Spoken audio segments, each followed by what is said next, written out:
तुम्हारी फाइलों में गांव का मौसम गुलाबी है, मगर ये आंकड़े झूठे और ये दावा किताबी है। और ये मोदी सरकार से ज्यादा किसी के ऊपर चरितार्थ भी नहीं करता है। चुनावी मौसम है, जुमलों की बारिश के लिए तैयार हो जाइए। और जुमले इतने ज्यादा होने वाले हैं कि नए नए शगुफे उसमें रचे जाएंगे। मोदी सरकार ने एक नया जुमला, एक नया गुब्बारा छोड़ा है। 9 साल में 24 करोड़ 82 लाख लोगों को गरीबी से उबार दिया गया है। लेकिन कहीं ना कहीं यह गरीबों के खिलाफ एक साजिश रचने की भी बू आती है। अपने चिर परिचित अंदाज में यह गुब्बारा छोड़ा गया। प्रधानमंत्री से लेकर भक्त मंडली तक ने नीति आयोग के इस दंभ में खूब हवा भरी। लेकिन यह झूठ इतना बड़ा और यह मजाक इतना भद्दा था कि कुछ ही देर में फुस पटाखा साबित हो गया। मल्टी डायमेंशनल पॉवर्टी, बहुआमी गरीबी जिसको कहा जाता है, उससे करीब 25 करोड़ लोगों को उबार दिया गया। सरकार का नया जुमला यह है, उठा लीजिए, इससे किसी को क्या समस्या हो सकती है? हम सब चाहते हैं गरीबी कम हो, हम सब चाहते हैं गुर्बत कम हो, हम सब चाहते हैं लोगों को रोजगार मिले, हम सब चाहते हैं लोग संपन्न हो। अगर सरकार का यह दावा मान भी लिया जाए तो इस देश में ना बेरोजगारी है, ना महंगाई है, ना भुखमरी है, ना आर्थिक असमानता है। सब चकाचक चंगा सी है। लेकिन जमीनी हकीकत इस दावे के बिल्कुल विपरीत है। और इस जुमले में, इस गरीबी के कम होने वाले जुमले में 4 बड़ी समस्याएं हैं। ये जो जुमला, ये जो दंभ भरा गया है कि 24 करोड़ 82 लाख लोग गरीबी से उबार दिए गए हैं, इसमें 4 बड़ी समस्याएं हैं। उन चारों समस्याओं को संक्षिप्त में पढ़ देती हूं और उसके बाद उसमें डिटेल में बात कर लेंगे। अगर गरीबों की संख्या घट गई है तो कंजम्पशन मतलब उपभोग लगातार घट क्यों रहा है? आज आप और हम अगर ज्यादा पैसा हाथ में आता है तो खर्चा करते हैं, लेकिन लगातार उपभोग इस देश में घट रहा है। अगर सरकार की ही माने और गरीबी की दर 11.7% पर आ गई है तो सरकार 11.7% का मतलब हुआ कि इस देश के 140 करोड़ में करीब सिर्फ 15 करोड़ गरीब रह गए। तो सरकार की क्या मजबूरी है? किस मजबूरी के तहत आपको 80 करोड़ लोगों को मुफ्त का राशन देना पड़ रहा है? और यहीं से साजिश की भी शुरुआत होती है और अभी उसके बारे में बात कर लेते हैं। नीति आयोग ने किस थर्ड पार्टी से यह आकलन कराया? क्या इसकी पुष्टि आईएमएफ ने, क्या इसकी पुष्टि वर्ल्ड बैंक ने, क्या इसकी पुष्टि किसी थर्ड पार्टी ने की? और अंत में सबसे बड़ी समस्या इस जुमले के साथ यह है कि नीति आयोग ने गरीबी नापने के जो स्थापित मानक हैं, जो स्थापित मापदंड हैं, जो क्राइटेरिया है, जो दुनिया भर में इस्तेमाल होता है, उससे हटकर 12 मानकों पे गरीबी नापी गई है। और यह कितनी विचित्र और कितनी विडंबना की बात है कि उन मानकों में से ज्यादातर मानक वो हैं जो सरकार की फ्लैगशिप योजनाओं पर आधारित है। लेकिन कहते हैं ना कि झूठ की जिंदगी, झूठ की जो अवधि होती है वो बड़ी कम होती है। इस सरकार की पोल इस सरकार के आंकड़े ही खोलते हैं। अभी थोड़े दिनों पहले एक ग्रोथ नंबर आया था, बड़ा सीना ठोक ठोक कर उस पर बात हो रही थी। उसी ग्रोथ नंबर पे, उसी जीडीपी नंबर में कंजम्पशन का भी डेटा आया। 4.4% इस वित्तीय वर्ष में कंजम्पशन की वृद्धि की दर है, जो 7.5% थी पिछले साल। मतलब उपभोग लगातार घट रहा है, उपभोग लगातार कम हो रहा है।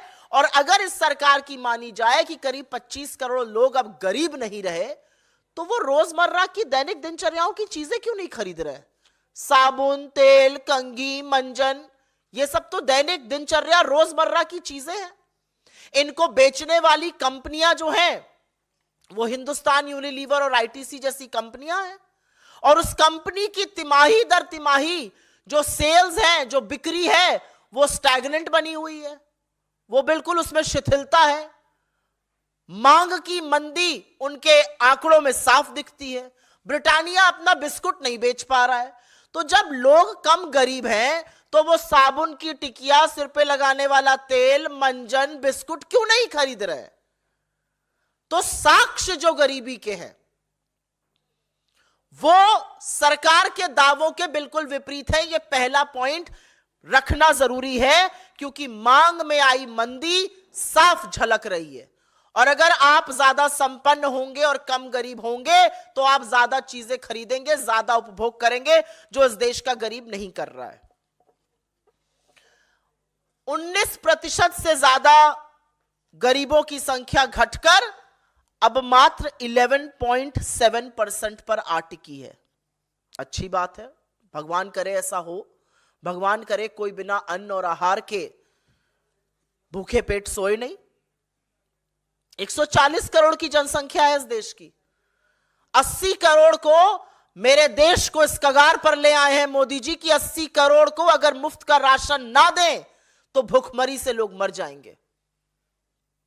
तो कहीं ना कहीं यह एक्चुअली पहल है इन 25 करोड़ लोगों को फ्री के राशन से वंचित करने की। यह साजिश, यह तैयारी शुरू हो चुकी है। राशन आपको देना पड़ रहा है 80 करोड़ को, कह रहे हैं सिर्फ 15 करोड़ गरीब है। यह कितना गंदा और भद्दा मजाक है, यह इनके आंकड़े दिखा रहे हैं। यह मैं दूसरी बात कहना चाहती हूं। तीसरी बड़ी बात यहां पर कहनी जरूरी है। मानक बदलने से सच तो नहीं बदल जाएगा। गरीबी नापने के कुछ तरीके होते हैं, उसमें से एक है कि क्या आपको पौष्टिक आहार, क्या आपको 2 जून का रोटी नसीब हो रही है। मानक बदल दिया गया कि अगर आपके घर में टॉयलेट बनवाया है सरकार ने, शौचालय अगर बनाया है, तो आप गरीब नहीं है। कोई फर्क नहीं पड़ता कि उसके बाद आपको आहार थाली भर मिल रहा है कि नहीं मिल रहा है। अगर किसी गांव में 5 घरों में बिजली का तार खिंच गया तो पूरे गांव को इलेक्ट्रिफाइड माना जाएगा और वो गरीबी के आंकड़े में जोड़ा जाएगा, वो गरीब नहीं रहेंगे।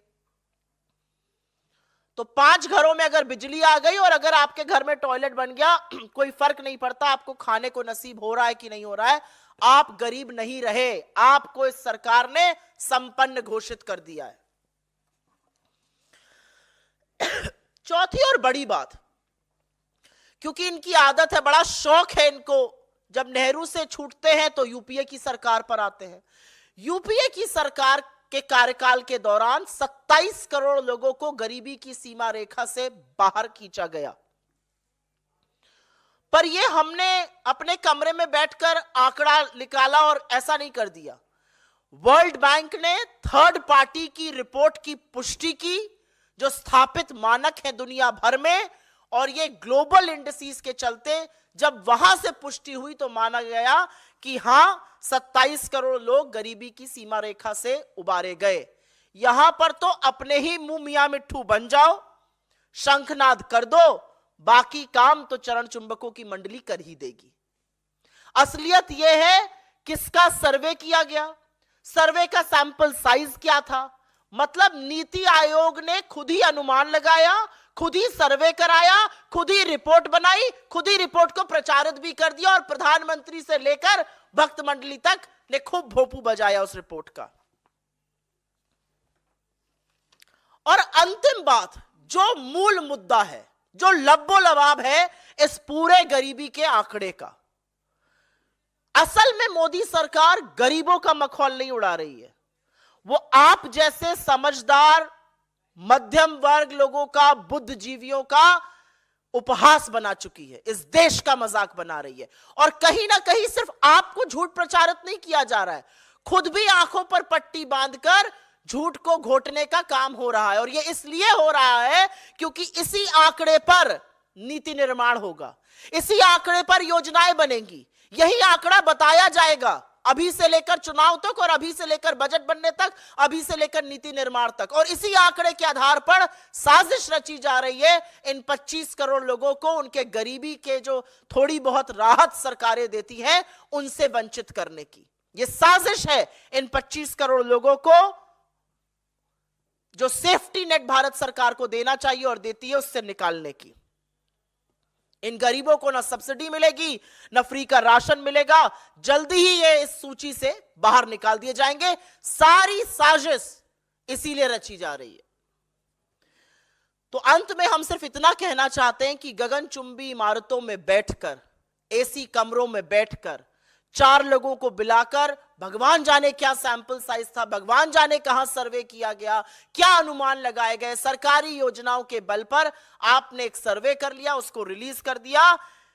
असल में यह 10 साल की मोदी सरकार की विफलताओं का सबसे बड़ा प्रमाण है कि जब आज देश चुनाव के मुहाने पर आकर खड़ा हुआ है तो ना आर्थिक असमानताओं का, न बेरोजगारी का, न महंगाई का, न गरीबी का, न गुर्बत का समाधान ढूंढना पड़ा सरकार को, झूठ का सहारा लेना पड़ रहा है। पर आप कितने भी झूठ रच लीजिए, कितने भी झूठ बोल दीजिए, यह देश जुमलों से वाकिफ है। मंडली कितना भी भोंपू बजाए, गरीब त्रस्त है। और इस मंच से, इस सरकार से एक सवाल भी है और इस सरकार से एक पुकार भी है कि गरीब के खिलाफ यह साजिश रचना बंद कर दीजिए। I will very briefly make a brief statement in English on the recently reported numbers from the Niti Aayog, which have been quoted not